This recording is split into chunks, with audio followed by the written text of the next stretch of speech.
আজকে আমাদেরকে এতটা জঙ্গলে কাজ দিয়ে দেবে আমরা বুঝতে পারিনি। দেখতেই পাচ্ছ কতটা জঙ্গল আমরা কিভাবে কাটি এবং কেটে এতটাভাবে পরিষ্কার কীভাবে করি। তো তোমরা পুরো ভিডিও দেখতে থাকো, তাহলে তো আমরা বুঝতে পারবে আমরা কীভাবে জঙ্গলটা কাটলাম কত কষ্ট করে।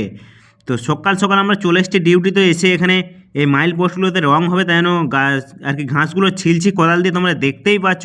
তো ওখানে ঘাসগুলো ছেলা হোক, তারপরে রং দেওয়া হবে।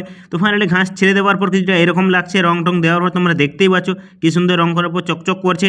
তারপরেই আমরা সেই ঘন জঙ্গলে পড়ে যাই। এটা হচ্ছে আরেক সাইডটা, দেখতে পাচ্ছ জঙ্গলে কিছু দেখাই যাচ্ছে না। তো কত কষ্ট করে কাটছি তোমরা দেখতে পাচ্ছ, ওপাশে একজন আছে তাকে দেখাই যাচ্ছে না গাইস। তো কত ঘাস দেখতে পাচ্ছ আমি টেনে নিয়ে যাচ্ছি, এবং প্রচুর ভারী গাইস, দেখতেই পাচ্ছ কতটা কষ্ট করে আমি টেনে নিয়ে যাচ্ছি। তো ওখানে একটা খাল আছে, তো ওখানে ফেলতে হবে এই নোংরাগুলোকে, তার জন্য আমি টেনে নিয়ে আসলাম এবং ফেলছি, দেখতেই পাচ্ছ প্রচুর ভারী গাইস। তো যা হোক করে মোটামুটি ফেলে দিলাম।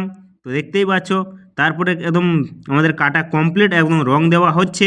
তো আমাদের এখন বিকেলও হয়ে গেছে, আমাদের কাজও প্রায় কমপ্লিট। তো একদম ফাইনাল এটাই, একদম কত সুন্দরভাবে কেটেছি দেখো, সারাদিনে প্রচুর কষ্ট করেছি কিন্তু গাইস কাজ খুব সুন্দর করেছি। তো আজকের এই ভিডিওটা তোমাদের যদি ভালো লাগে অবশ্যই চ্যানেলটি সাবস্ক্রাইব করে রাখো এরকম ছোটো ছোটো ভিডিও দেখতে। তো চলো ভাই, টাটা।